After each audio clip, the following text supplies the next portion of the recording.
Seja muito bem-vindo a mais um vídeo aqui do Bible Tour. No vídeo anterior você viu uma breve introdução sobre o livro de Atos dos Apóstolos e agora nós vamos mergulhar nesse livro. Eu te convido a pegar a sua Bíblia, assim como eu, abrir em Atos dos Apóstolos, capítulo 1.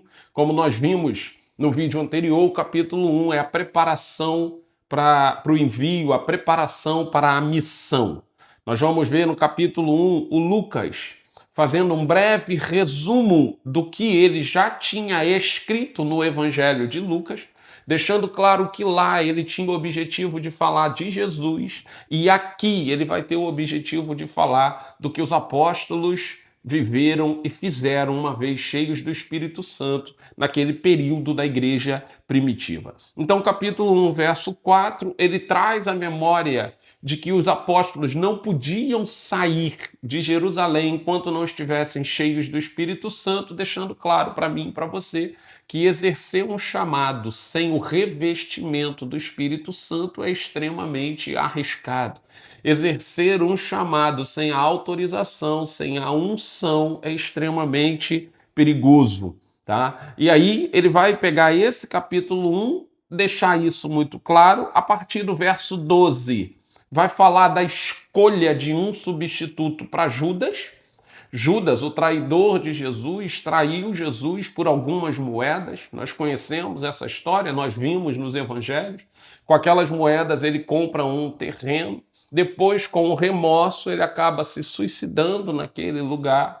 Então o texto de Lucas, a partir do verso 12, vai contar isso. E vai deixar claro que era necessário escolher alguém para substituir o Judas. Você vai ver no verso 24 que o autor deixa muito claro, Lucas deixa muito claro que essa substituição, a decisão de quem colocar no lugar de Judas não pode ser algo humano, não pode ser uma decisão meramente racional. Então você vê no verso 24 o texto dizendo que depois de orarem, eles dizem: Senhor, tu conheces o coração de todos, mostra-nos qual destes dois escolheste para assumir o ministério apostólico que Judas abandonou, indo para o lugar que lhe era devido.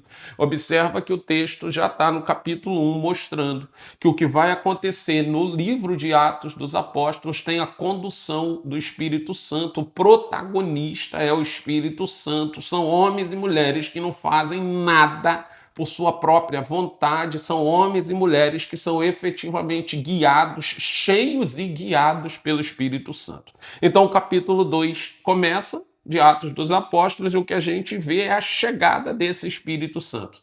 Estão todos reunidos no mesmo lugar, mostrando que esse Espírito Santo veio para a igreja, veio para quem permanece, veio para quem fica, veio para quem está reunido, veio para quem está em comunhão. Então estão todos reunidos, o Espírito Santo chega, eles falam em línguas diferentes, isso é muito importante entender, Lucas 2, aliás, Atos dos Apóstolos, capítulo 2, verso 5. Havia em Jerusalém judeus piedosos, que procediam de todas as nações do mundo, pessoas de nações diferentes, falando línguas diferentes.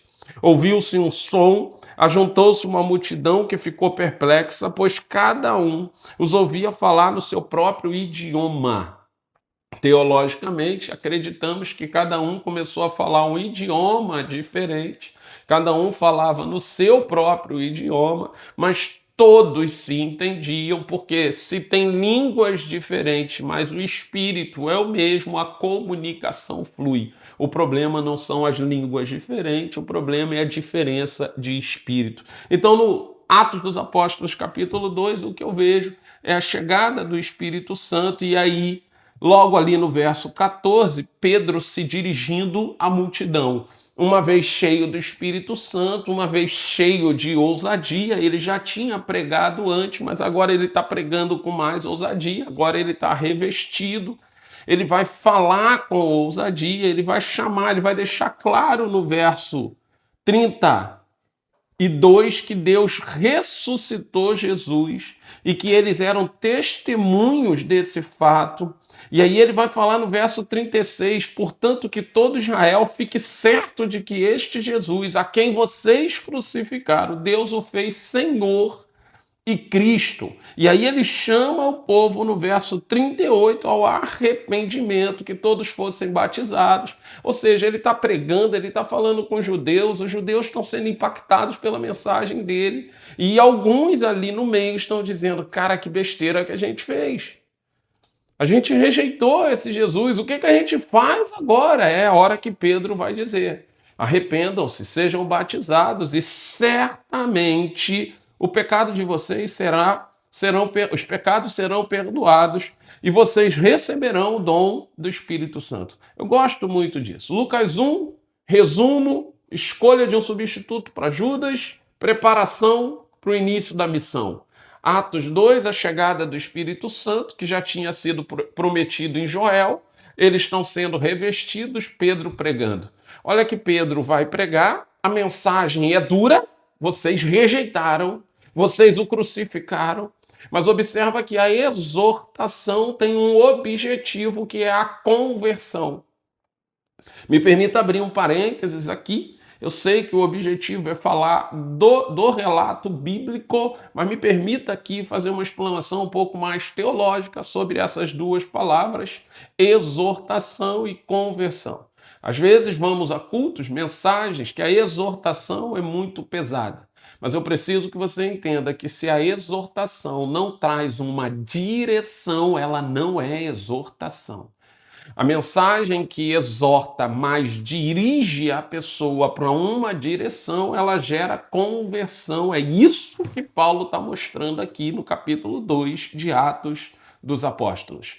Então nós vimos aí capítulo 1, nós vimos aí capítulo 2, nós estamos vendo ele convidando o povo para o arrependimento, e aí entra no capítulo 3.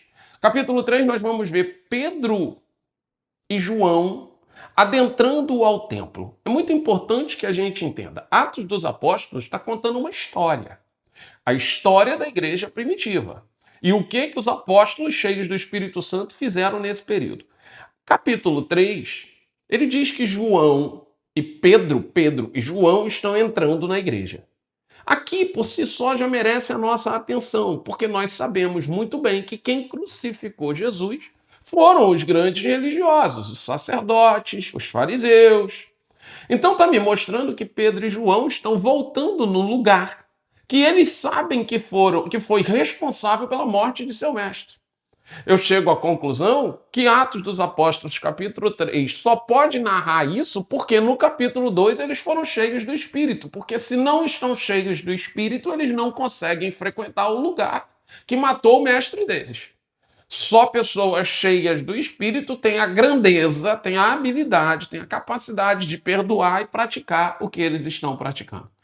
É muito legal ainda, em Atos dos Apóstolos, capítulo 3, você perceber que Pedro e João estão juntos. Porque se você voltar no Evangelho de João, capítulo 21, do verso 20 ao 22, você vai ver Pedro enciumado com a presença de João. No finalzinho do Evangelho de João, capítulo 21, do verso 20 ao 22, você vai ver Pedro enciumado com a presença de João. Jesus precisa até corrigi-lo. Se eu quiser que ele vá, se eu quiser que ele fique, ele vai ficar, ele vai. Você não tem nada a ver com isso, Pedro. Mas quando eu olho Atos dos Apóstolos, capítulo 3, eles estão entrando juntos no templo, o templo que matou o mestre deles, estão juntos e vão fazer um milagre juntos. A gente vai ver que na porta tem um homem que precisa, um mendigo aleijado que precisa de um milagre, Pedro e João, que talvez, ou teoricamente lá atrás, não estavam tão afinados, agora estão afinados, estão fazendo milagres juntos. A gente vai ver que Pedro entra no templo e o texto, eu gosto da tradução da NVI, quando vai dizer no capítulo 3, verso 13, Pedro pregando, o Deus de Abraão, de Isaac, de Jacó, o Deus dos nossos antepassados, glorificou o seu servo Jesus. Isso é uma expressão que você vê no Evangelho de João, glorificou. O Evangelho de João deixa claro que a morte na cruz não é uma morte, é a glorificação de Jesus. Me parece que Pedro aqui está tomando posse disso, deixando claro que Jesus está glorificado, está tomando posse desse termo. É isso que nós vamos ver. E Pedro pregando no templo. Eu quero que você perceba que esse mesmo Pedro foi aquele que negou Jesus quando foi preso. Esse mesmo Pedro, quando Jesus foi preso e que ele entra no templo, ele entra disfarçado porque ele não quer ser reconhecido, porque ele tinha medo do que ia acontecer com ele. Agora é Atos dos Apóstolos. Agora, Atos 3, ele já está cheio do Espírito Santo. O texto vai dizer que ele vai pregar no templo. Pregar o quê? Que Jesus ressuscitou. E ele vai sofrer a perseguição por conta dessa mensagem. O Pedro que fugiu lá atrás, cheio do Espírito Santo, não foge. O Pedro que tinha dificuldade, ciúme com João, cheio do Espírito Santo, não o tem. O Pedro que agora está pregando com ousadia, o Pedro que agora está fazendo milagres, o Pedro que agora até a sombra é capaz de operar sinais e maravilhas. Entramos então em Atos dos Apóstolos, capítulo 4. A gente vai ver exatamente a perseguição se iniciando. Pedro e João diante do Sinédrio. A mensagem, eu quero que você entenda isso e talvez eu seja até repetitivo, porque senão você não entende Atos dos Apóstolos. A grande questão, o grande problema era a mensagem da ressurreição. Quando a gente leu os evangelhos, a gente viu que os soldados receberam dinheiro para dizer que o corpo de Jesus tinha sido roubado. Os soldados receberam dinheiro para alimentar a mentira de que Jesus não ressuscitou. A mensagem da ressurreição precisava ser impedida por eles. Então, Pedro e João, no capítulo 4, eles vão para o Sinédrio, eles vão ser questionados, eles vão ser perseguidos, simplesmente por conta dessa mensagem, a mensagem da ressurreição. Só que aí, como eles fizeram uma cura no capítulo 3 e era um sábado, então eles juntam tudo e levam para o Sinédrio não só pela mensagem, mas também pela cura. Por quê? Porque eles precisavam pegar uma espécie de crime religioso. Eles erraram fazendo o que a lei mosaica não permitia. Então, é isso que a gente está vendo, que nada mais é do que o que Jesus viveu lá atrás. É a mesma coisa que Jesus, em proporções diferentes, talvez, mas é o que Jesus viveu lá atrás. Eu quero que você veja Atos dos Apóstolos, capítulo 4, verso 13. Quando diz assim, ó, vendo a coragem de Pedro e João e percebendo que eram homens iletrados e sem instrução, ficaram admirados e reconheceram que eles haviam estado com Jesus. Atos dos Apóstolos, capítulo 4, faz questão de deixar claro que Pedro e João eram homens iletrados, sem instrução, homens comuns. O que o texto está querendo mostrar? Está querendo mostrar que tudo que eu e você formos ler em Atos dos Apóstolos não se refere à capacidade intelectual do homem, não se refere à habilidade das mãos do homem, não se refere a recursos humanos. Eles estão fazendo e vivendo o que estão vivendo porque eles estão cheios do Espírito Santo. A expressão registrando iletrados, a expressão registrando que eles são sem instrução, é para mostrar que são homens simples, incapazes, improváveis, que estão vivendo o que estão vivendo ou fazendo o que estão fazendo por conta da presença do Espírito Santo. São homens comuns. Eu quero que você olhe ainda o verso 17. Contudo, para impedir que isso se espalhasse, ainda mais no meio do povo, precisamos adverti-los de que não falem com mais ninguém sobre esse nome. Ou seja, estão agora tentando impedir, agora estão tentando abafar, agora estão tentando proibir que essa mensagem fosse de alguma forma divulgada. Nós vamos ver nesse capítulo ainda eles sendo chamados de cristãos pela primeira vez, capítulo 4, cristãos porque se parecem com Jesus Cristo. Estão fazendo a mesma coisa que Jesus fazia. Entramos então no capítulo 5. A gente fecha o capítulo 4 mostrando o estilo de vida dos cristãos. No finalzinho do capítulo 4, do 32 em diante, mostra que os cristãos viviam em comunhão, repartiam o pão, se ajudavam mutuamente. Capítulo 5 começa dizendo que Ananias e Safira vendem uma propriedade, querem ajudar, mas ousam ajudar com mentira. Eles não eram obrigados a dar tudo que eles tinham conquistado com a venda da propriedade, mas eles decidem mentir. Então, Atos dos Apóstolos, capítulo 5, Pedro vai ser obrigado a adverti-los. Nós vamos ver Ananias e Safira morrendo, não porque não ofertaram tudo, mas morrendo porque mentiram. E Pedro vai deixar claro no capítulo 5 que morreram porque mentiram para o Espírito Santo. Capítulo 5, a gente vai ver esses apóstolos fazendo curas e nós vamos ver esses apóstolos sendo perseguidos. Eu gosto que o capítulo 5, verso 17, vai deixar claro que a perseguição é por conta de uma coisa chamada inveja.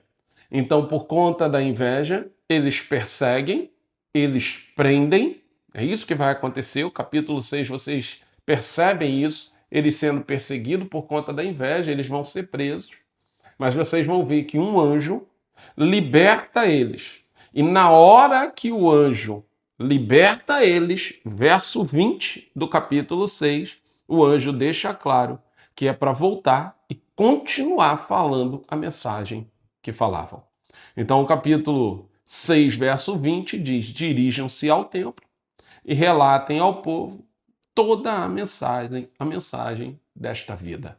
Ou seja, o Espírito Santo dizendo para eles: eu estou vendo a perseguição que vocês estão sofrendo, eu estou vendo a humilhação, eu estou vendo os açoites, eu estou vendo as prisões, mas vocês foram cheios do Espírito Santo para levar essa mensagem. Então volte, e não volte para qualquer lugar, volte para o templo. E aí eu quero que você entenda. Atos dos Apóstolos deseja que a mensagem chegue a todas as nações. Mas observa que Jesus não abandonou os judeus. Volte para o templo. Volte para o templo porque eu quero alcançar os judeus. Eu não estou abandonando os judeus para pegar os gentios. Eu estou dando a oportunidade dos judeus se converterem e estou adotando os gentios porque, para mim, a salvação é universal. É isso que Deus está dizendo. Então, é muito importante que a gente entenda isso em Atos dos Apóstolos. Vocês vão ver que Paulo vai pregar dentro das sinagogas. Ué, mas ele não é o apóstolo dos gentios? Sim, mas quem disse que Deus abandonou o judeu para adotar o gentio? Então, Paulo fala com o judeu, e Paulo fala com o gentio, e Paulo fala com as autoridades, e a gente vai ver isso daqui a pouquinho. Tá? Então, capítulo 6 agora, vocês vão ver ali do verso 1 ao verso 7 a escolha dos primeiros diáconos. A igreja está crescendo, eles precisam recrutar novos voluntários. Atos 6, do capítulo 1 ao verso 7, a gente entende que aqui surgem os primeiros diáconos. E aqui dá uma instrução clara de como nós devemos escolher os diáconos. O texto deixa claro que eles têm que ser cheios do Espírito Santo. Vamos lá. Atos 6, verso 5. Homens cheios de fé, cheios do Espírito Santo. É isso que tem que pedir. Homens de bom testemunho. Vamos lá, vamos voltar no verso 3. 6:3. Irmãos, escolham entre vocês 7 homens de bom testemunho, cheios do Espírito e de sabedoria. Aqui vem dizendo, não escolham diáconos que são bons em tarefas. Não escolham diáconos que já têm habilidades preparadas. Escolham diáconos que estejam cheios do Espírito Santo, que tenham sabedoria, que tenham bom testemunho. Aqui, Atos 6, do 1 ao 7, está falando de como surgem os diáconos e está dando a instrução de como eles devem ser escolhidos. E nós vamos ver ainda em Atos 6 um homem chamado Estevão, um desses diáconos escolhidos, ser extremamente perseguido, e o texto deixa claro que ele só é perseguido porque ele é cheio da graça e do poder de Deus. Realizava grandes maravilhas e sinais no povo, no meio do povo. Então, por conta disso, verso 8 do capítulo 6, levantou-se uma oposição dos membros da chamada Sinagoga dos Libertos, olha só, contra ele. Nós vamos ver, então, eu acho que esse é um dos capítulos talvez mais desafiadores e mais interessantes de Atos dos Apóstolos, o capítulo 7. o Estevão ser levado diante do Sinédrio, e aí nós vamos ver Estevão ter a oportunidade de falar. Por quê? Porque naquela cultura não podia condenar ninguém sem antes deixá-lo se defender.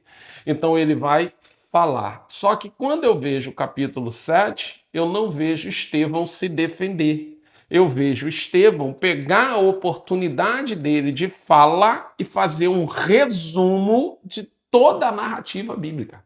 Ou seja, Estevão está sendo perseguido injustamente, Estevão está correndo risco de ser apedrejado, mas ele aproveita a oportunidade dele não para se defender. E eu gosto de uma frase que eu ouvi recentemente. Ele sabe que já foi justificado por Cristo, então ele não precisa se justificar para os homens.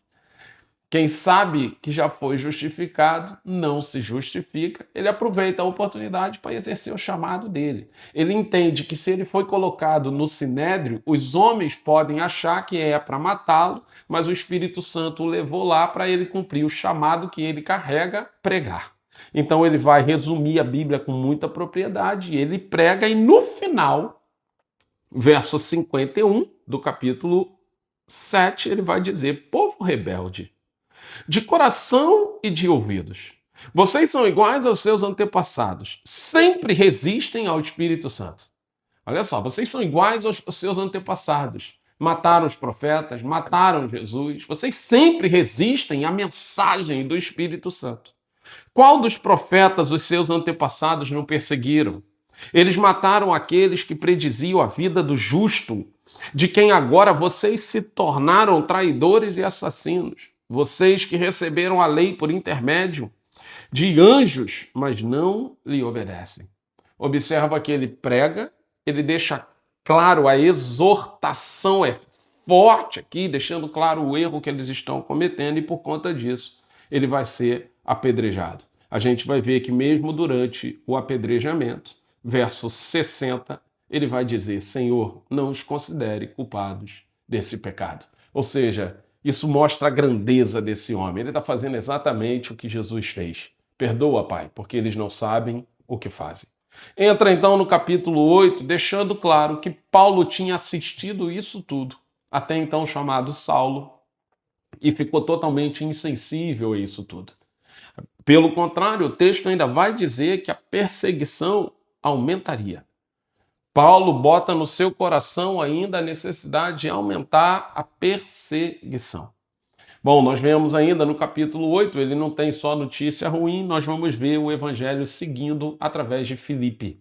Lembra que eu disse que Atos dos Apóstolos é o livro que está falando do que homens cheios do Espírito Santo são capazes de fazer. Então nós vamos ver o que Pedro é capaz de fazer, nós vamos ver o que Estevão é capaz de fazer. Agora vai ser a hora que vamos ver o que Filipe também é capaz de fazer. Filipe pregando, Filipe conversando com o etíope. Vamos lá, Filipe falando com o Simão, o mago, que a gente vai ver que o cara está no erro, está no engano, mas vai ter a oportunidade de ter contato com a palavra. É isso que a gente vê no capítulo 8 e entra no capítulo 9 a conversão do apóstolo Paulo, que é um tema para o nosso próximo vídeo. Que Deus te abençoe, graça e paz.